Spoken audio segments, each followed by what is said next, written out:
Paper leak से आहत छात्रों का आंदोलन तो शांत हो गया, लेकिन सड़कों पर उतरे प्रदर्शनकारी युवा भी अपने घर चले गए। लेकिन आंदोलन पर राजनीति अभी भी जारी है।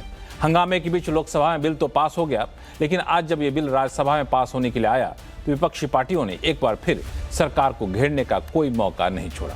आलोचना इस बात पर की गई कि इस बिल में नया कुछ नहीं है, सिर्फ सजा और जुर्माने के आंकड़े बदले हैं। इससे कोई फर्क नहीं पड़ता। फर्क इस बात से पड़ेगा कि बगैर पेपर लीक की परीक्षा आप कैसे करवा लेते हैं।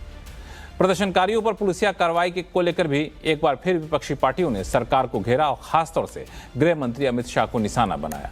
उधर पैलेट गन के इस्तेमाल पर विवादों के बीच सीआरपीएफ के महानिदेशक का यह बयान काफी सुर्खियों में आ गया, जिसमें उन्होंने अपने जवानों का हौसला बढ़ाते हुए कहा कि वो बेखौफ होकर अपनी ड्यूटी करें, उन सब की जिम्मेदारी लेने के लिए वो खड़े हैं। दूसरी तरफ सुप्रीम कोर्ट ने पैलेट गन के इस्तेमाल पर सख्त रुख अपनाते हुए सरकार से जवाब तलब किया है। ये दोनों मुद्दे ऐसे हैं जिस पर जितनी जल्दी सफाई आ जाए उतना ही बेहतर है। तो आज आवाज अड्डा में इसी की कोशिश करेंगे हम। नमस्कार, मैं हूं लक्ष्मण राय और चर्चा में शामिल होने वाले अपने मेहमानों से आपका परिचय कराऊं। इससे पहले सुन लेते हैं कि आज नेताओं ने किस तरह के बयान दिए। आप होम मिनिस्टर को हिफाजत करना चाहते हैं, लेकिन बहुत दिन हिफाजत नहीं कर सकते। इस पूरे घटनाक्रम का सर्वोच्च सूत्रधार कौन थे? अगर गृह मंत्री इनके जवाब नहीं दे सकते तो उन्हें इस्तीफा देना चाहिए। इन सवालों का जवाब अगर उनके पास नहीं है, अगर वो सफाई नहीं दे सकते यहाँ कर, वो सदन में आके ही देना। मैं बाहर पूछ रहा हूँ थोड़ी, तो आना और वो देना चाहिए। और खासकर इस कारणों के लिए, इस वजह से वो जिम्मेदार है, उनको इस्तीफा देना चाहिए और प्रधानमंत्री उनको पूछना चाहिए। I'm sure they will appreciate and be grateful and thank Prime Minister Modi that the unfinished task and unfinished agenda left by UPA is being completed and brought to conclusion by the NDA. As per this new law, the investigation will be complete in 2 months, followed by trial in 3 months, 5 mahine. We did not allow indefinitely running trials, which was happening in the earlier governments. Just as they took 70 years to erase out Article 370, which was their commitment, they took 33 years not to bring in national testing agents.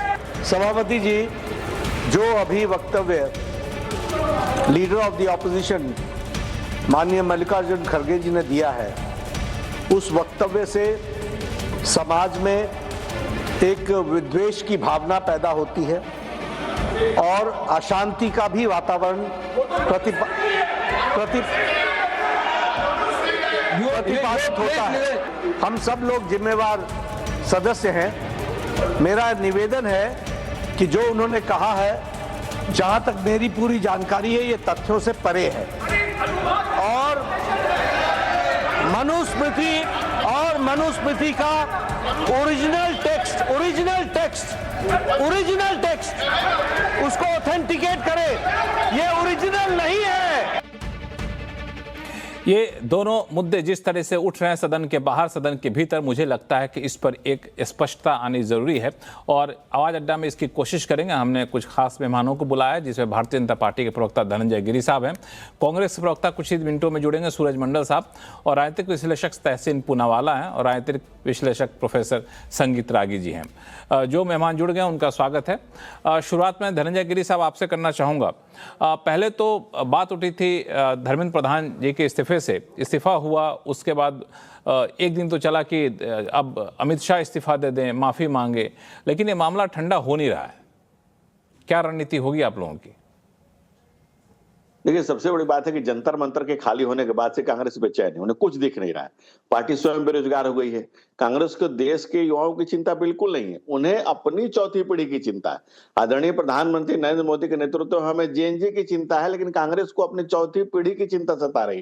भाई, जब इस्तीफा दो गृह मंत्री कह रहे, भाई देश की जनता ने जनादेश दे करके आदरणीय गृह मंत्री को गृह मंत्री बनाया है, उनको महती दायित्व दिया है, वो गृह मंत्री जिसने भारत माता के मुकुटमणि से धारा 370 की काली को समाप्त किया, जिन्होंने देश से नक्सलवाद को नेस्तनाबूद करके वो दिन दिखाया जिसकी किसी ने परिकल्पना भी नहीं की थी। तो एक मजबूत व्यक्ति जो राष्ट्र निर्माण में अहरनिश सेवा में है, 8 पहर 24 घंटा पल पल छिण छिण अपने स्वयं का, अपने जीवन का होम कर रहे हैं।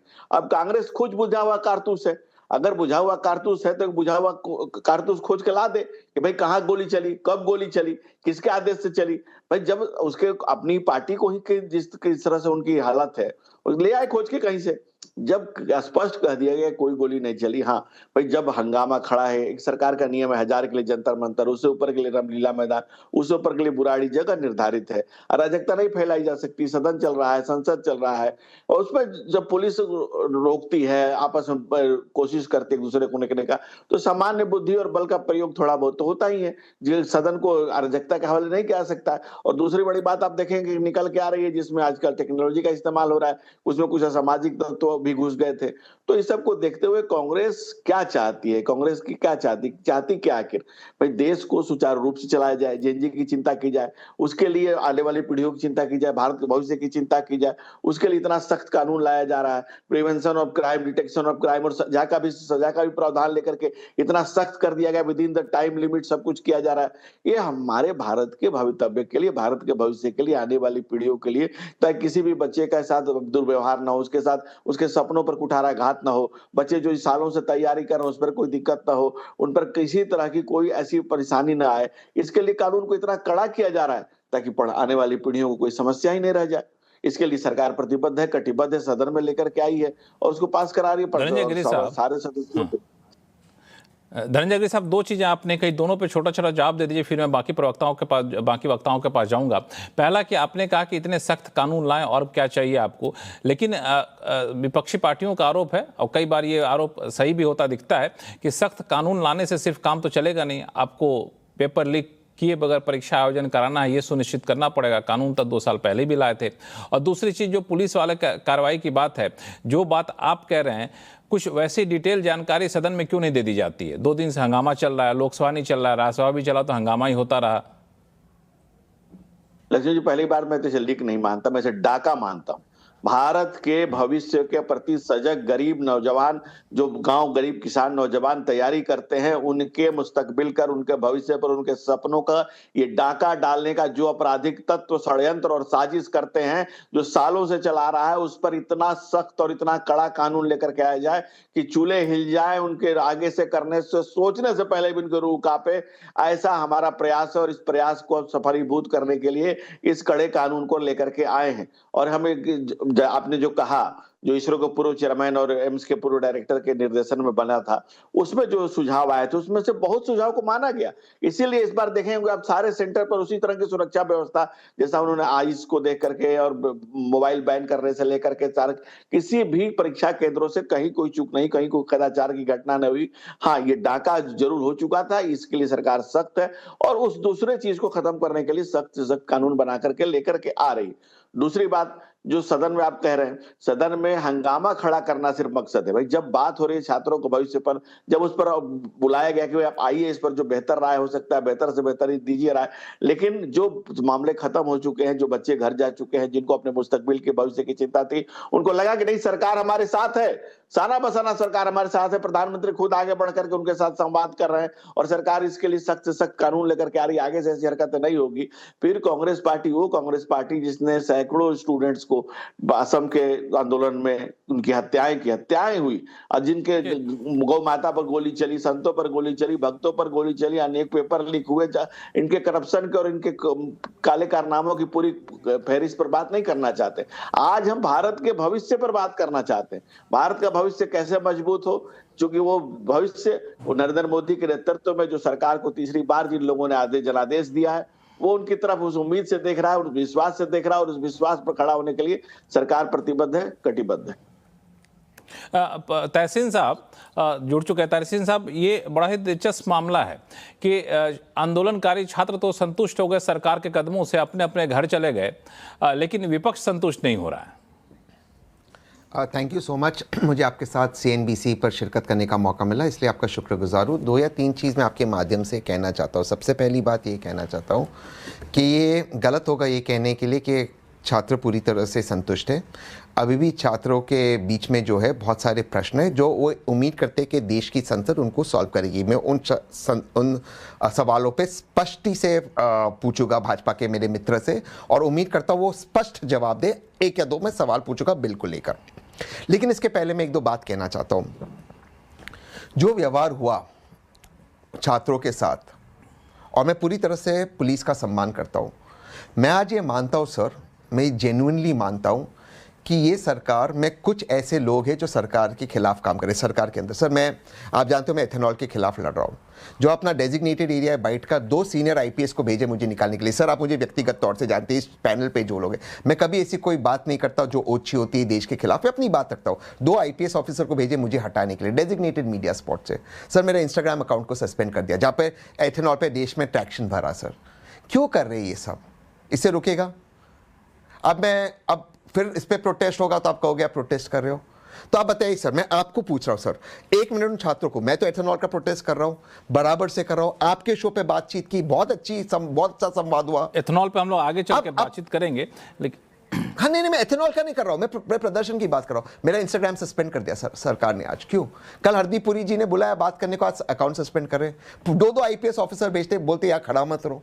सर ये क्या चल रहा है इस देश में? क्यों ऐसे कर रहे हो? और मैं नहीं मानता कि माननीय प्रधानमंत्री गृह मंत्री जी कर, मैं जेन्युइनली आपके शो पे कह रहा हूं, बेचारे उनको पता भी नहीं होगा कौन कर रहा है ये, क्यों कर रहे हो आप ऐसे? सर मैं आपसे पूछ रहा हूं, जिन छात्रों पे पैलेट गन चढ़ी, सर मैं पूरी तरह से मानता हूं कि गाली गलौज नहीं होनी चाहिए, है मेरे प्रधानमंत्री, नहीं होनी चाहिए, पर सर पैलेट गन तो मणिपुर और कश्मीर में नहीं चलती। सर कौन है उसके लिए जिम्मेदार? सर इस दिल्ली के अंदर 2 बार दंगे हुए, 1 बार बॉम्ब ब्लास्ट हुआ। क्या IB डायरेक्टर को सस्पेंड करना चाहिए, क्या नहीं करना चाहिए? सर मैं आपको पूछ रहा हूं, क्या मजाक लगा कर रखा है इस लॉ एंड ऑर्डर का? सर डेजिग्नेटेड मीडिया एरिया पे 2 IPS अफसर, अभी मैंने ट्वीट किया उनसे मेरा संवाद, 2 IPS अफसर आप बाइट नहीं दे सकते। क्या हो गया हमारे, हम क्या कर रहे हैं सर? दिल्ली पुलिस की क्या हालत हो गई है सर? और फिर हम बात करें, अब आते हैं स्पेसिफिक बिल पर, क्योंकि वो भी चर्चा का बिंदु है। एक में कानून व्यवस्था का, अब आते हैं बिल पर। सर भाजपा का प्रवक्ता मेरे बहुत अच्छे मित्र हैं, मैं उनका बहुत सम्मान करता हूं। सर यहां वहां की बात मत करो, स्पेसिफिक जवाब दो। सर आप इसको जज करना। सर इस बिल में माननीय प्रधानमंत्री जी ने कहा है कि 3 महीने में स्पेशल फास्ट ट्रैक कोर्ट से इंसाफ मिलेगा।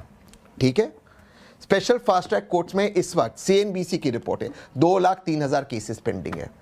एवरेज टाइम है 600 डेज, यानी कि करीबन 2 साल।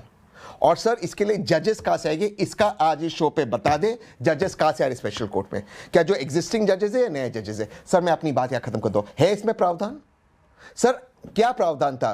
राधाकृष्णन कमेटी का क्या रिकमेंडेशन था कि NTA को रेगुलेटरी पावर्स देना चाहिए, सोसाइटी एक्ट के तहत मत रखो। किया उन्होंने? सर क्या बात कर रहे हो? हमने बिल लाया, बच्चे खुश हो गए, क्या है सर? इसे कैसे समाधान होगा? सर मैं लास्ट चीज से अपनी बात बंद करता हूं। सर क्या हमें टेक्नोलॉजी की जरूरत नहीं है?